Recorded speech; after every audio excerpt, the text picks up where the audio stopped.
At the top level of the game, every shot is important, and anyone who has a real chink in the armor will be exposed. That said, what separates the very best from the rest is their volleys.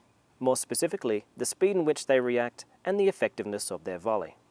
The better your volleys are, the less attackable and the more dangerous you are. It's that simple.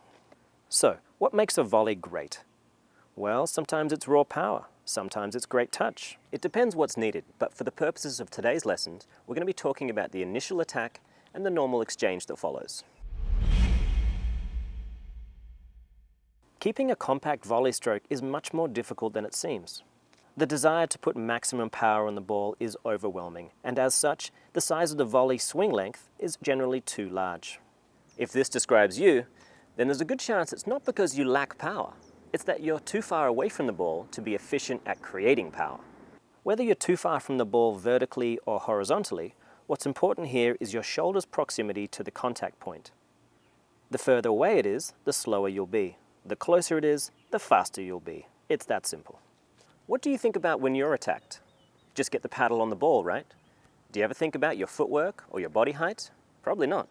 Let's look at what happens when a ball is hit below the net height when I'm standing tall. My arm must extend just to reach the ball. That means I've already used one vital lever, my elbow, just to make contact. I'm now restricted to just using my shoulder and wrist for power and accuracy. That's like asking a major league pitcher to go underarm.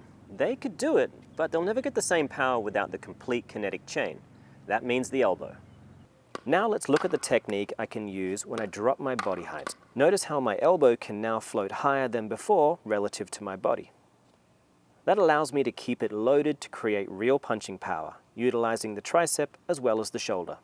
This will ultimately mean that you won't be so over-invested in your counterattack or punch volley reactions that you can't be ready for the next one. Remember, the golden rule of attacking is always to expect the ball to come back.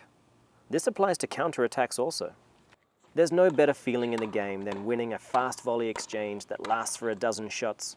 However, there's not much worse than that sinking feeling you get when you're attacked and either unable to return or the counterpunch sailed into the bleachers because you couldn't control your haymaker of a forehand volley. I know, you've heard it all before. Get low, bend your knees.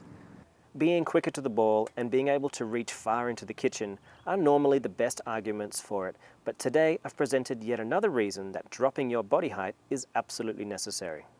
So, here's what I want you to do. Get a GoPro or even just use your phone and take some footage of you until you have enough evidence of what's actually happening. There's what you feel and there's what's real. Unfortunately, those two are rarely the same thing. So take a look at yourself and make the change.